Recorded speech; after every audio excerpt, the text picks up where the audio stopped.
सारसोळे गाव आणि पंचक्रोशीतील नागरिकांसाठी अत्यंत महत्त्वाचं असलेलं श्री गणेश रामलीला मैदान आता पुन्हा एकदा सुस्थितीत आलंय। अनेक दिवसांपासून या मैदानाची झालेली दुरवस्था नागरिकांसाठी चिंतेचा विषय बनला होता। मात्र आता हा प्रश्न अखेर निकाली लागलाय आणि हे मैदान पुन्हा वापरण्यासाठी सज्ज झाल्यामुळे येथील युवक कोणत्याही अडचणीशिवाय क्रिकेटचा सराव करू शकतील। तसंच नागरिक आपले विविध सार्वजनिक कार्यक्रम या मैदानावर सहजपणे आयोजित करू शकतील। दर्शकांना सांगू इच्छितो की अनेक दिवसांपासून मैदानाची बिघडलेली स्थिती आणि देखभालीचा अभाव हा गंभीर चिंतेचा विषय बनला होता। या समस्येच्या तातडीच्या निराकरणासाठी सारसोळे ग्रामस्थांनी माजी नगरसेवक सूरज पाटील यांच्या नेतृत्वाखाली विशेष पुढाकार घेतला होता। ही समस्या थेट राज्याचे वनमंत्री गणेश नाईक यांच्या जनता दरबारात पोहोचवण्यात माजी नगरसेवक सूरज पाटील यांनी महत्त्वाची भूमिका बजावली। त्यांच्या सातत्यपूर्ण पाठपुराव्यामुळे आणि मंत्री गणेश नाईक यांच्या तातडीच्या हस्तक्षेपामुळे मैदानाच्या पुनर्जीवनाला निर्णायक गती मिळाली।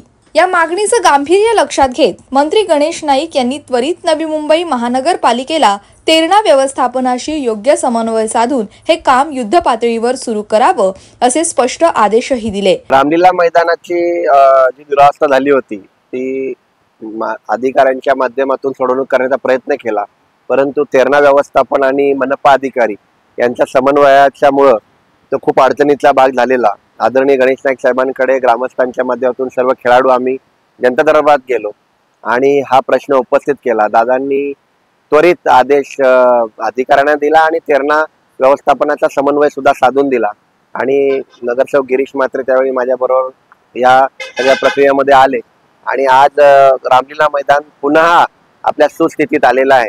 आनंद या गोष्टीचा आहे की नाईक साहेबांच्या दरबारात कुठला प्रश्न नेला की तो अशा पद्धतीने मार्गस्थ होतो आणि असा आमचा नेता आहे की ज्याच्या माध्यमातून आम्ही काम करतोय कार्यकर्ता म्हणून हा आनंद आहे की आम्ही अशा नेत्याच्या कार्यकर्ते आहोत आणि त्याचा आम्हाला सार्थ लाभतो। मंत्री गणेश नाईक यांचे आदेश, तत्परता आणि माजी नगरसेवक सूरज पाटील यांच्या प्रयत्नांमुळे संघर्ष आणि यश मिळून आज श्री गणेश रामलीला मैदान हे पुन्हा एकदा सुस्थितीत, सुरक्षित आणि क्रीडा सांस्कृतिक उपक्रमांसाठी योग्यरित्या सज्ज झालंय। पावसाळ्यात काही कार्यक्रम झालेले तेव्हा इथे चिखल न व्हावेस त्यामुळे इथे डेब्रिज टाकून देण्यात आलं। तेव्हा आम्ही माननीय नगरसेवक सूरजदादा पाटील यांच्या इथे गेलो। त्यांच्या मार्गदर्शनाखाली आम्ही जनता दरबारात जाण्याचा आम्ही ठराव केला। त्याच्यामुळे त्यांच्या मार्गदर्शनाने सर्व समस्या नाईक साहेबांच्या समोर मांडल्या। तेव्हा नाईक साहेबांनी सर्व ग्राउंडची साफसफाई करण्यात आणि ग्राउंडचं चांगलं काम करण्यात असे आदेश अधिकाऱ्यांना दिले।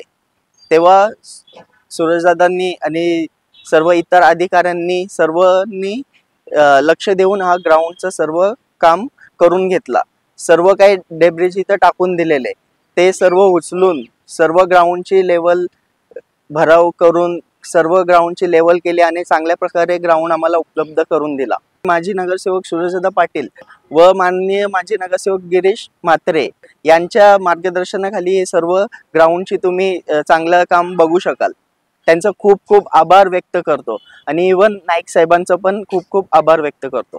त्यासाठी आम्हाला स्थानिक नगरसेवक सूरज बालाराम पाटील, गिरीश कान्हा म्हात्रे, गणेशजी नाईक साहेब असे मातब्बर व्यक्ती आमच्या पाठीशी उभे राहिल्यामुळे ते आमचा आज मैदान हा सुशोभीकरण झाला। नाही तर या मैदानाची पूर्णच वाट लावली होती आणि खेळाडूंना खेळायला सुद्धा बंदी झाली होती। अशा परिस्थितीत हे मैदान उभं करून दिलं ते नाईक साहेबांचा आभार मानतोय, सूरज बालाराम पाटील यांचा आभार मानतोय, तसेच गिरीश कान्हा म्हात्रे यांचाही आभार मानतोय। तेरणा विद्यालयाला आम्ही वारंवार माहिती देत होतो की आम्हाला खेळण्यासाठी आपण मैदान स्वच्छ करून द्यावा, तर ते उडवडवीची उत्तरं देत होते। परंतु NMC कडे जेव्हा आम्ही पाठपुरावा केला तेव्हा NMCचे अधिकारी आम्हाला डंपर आणि JCB वगैरे पाठवून मैदान साफसफाई करण्याचा प्रयत्न करत होते, परंतु ह्या लोकांनी अडथळा आणला त्याला, तर तुम्ही हा मैदान साफ करायचा नाही, मैदान आमचं आहे। पण वस्तुतः पाहता मैदान तर शिडकोने यांना लीजवर दिलेलं आहे। लीजवर दिले असताना मैदानावर हक्क करू शकतात का, हा मोठा प्रश्न उपस्थित झाला होता। त्या अनुषंगाने आमचे सर्व ग्रामस्थांच्या वतीने आम्ही माननीय गणेश नाईक साहेबांना जनता दरबारमध्ये भेट देऊन सविस्तर माहिती दिली। त्या माहितीच्या आधारे नाईक साहेबांनी याच्यावर अधिकाऱ्यांना बोलवून तोडगा काढला का जर साफसफाई करून देत नसेल तर स्थानिक पोलीस स्टेशनचं प्रोटेक्शन घेऊन तो मैदान साफ करावा म्हणून पहिले प्रथम मी नाईक साहेबांचे आभार मानतो आणि आम्हाला खेळण्यासाठी मैदान साफसफाई करून दिल्याबद्दल महानगरपालिकेचे तसे आमचे सर्व खेळाडूंचे यांचे आभार मानतो. Bureau report, Navi Mumbai network.